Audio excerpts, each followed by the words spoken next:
আপনি গোপীনাথ হাই স্কুলের হেডমাস্টার? হ্যাঁ স্যার। তা আপনি একা এলেন? আপনাদের পঞ্চায়েত প্রধান কোথায়? আমি তো দুজনকেই ডেকে পাঠিয়েছিলাম। স্যার, ওনার নেশা এখনো কাটেনি। আচ্ছা, ঠিক আছে, ওনার নেশা কাটানোর ব্যবস্থা আমি করছি। আপনি বসুন। আপনার আসতে কোনো অসুবিধা হয়নি তো? না মানে, কেন স্যার? না মানে, আপনাদের তো সকালে ওঠার অভ্যাস অনেক দিনই নেই, তাই বলছিলাম আর কি। আচ্ছা, আপনার লজ্জা করে না বসে বসে মাইনে নিতে? দিনের পর দিন আপনি স্কুলে যান না, এতগুলো ছেলে মেয়ের ভবিষ্যৎ নষ্ট করতে আপনাদের বিবেকে একটু বাধে না? স্যার কি বলবো স্যার, খাতায় কলমে স্কুলে 100 জন ছাত্রছাত্রী, তার মধ্যে আসে মোটামুটি 40 জন। আমি একা স্যার।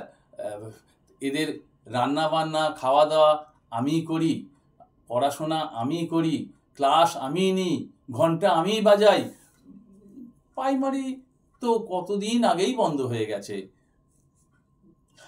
এটা হয়নি স্যার, কি বলবো স্যার, স্কুলের খাতায় কলমে 100 জন ছাত্রছাত্রী, তার মধ্যে আসে মোটামুটি 40 জন। আমি তো একা স্যার। আমি এদের জন্যে রান্না করি, আমি ক্লাস নিই, আমি এদের ঘন্টা বাজাই। প্রাইমারি সেকশন তো কবেই বন্ধ হয়ে গেছে। আপনার বিশ্বাস হচ্ছে না স্যার? দাঁড়ান দাঁড়ান 1 মিনিট। এই দেখুন স্যার, খবরের কাগজটা দেখুন।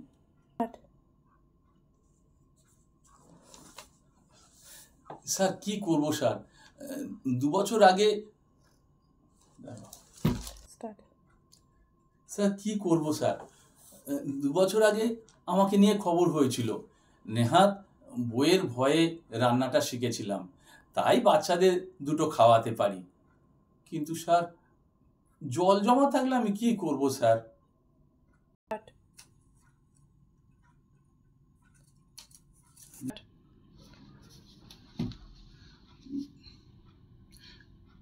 না, একবার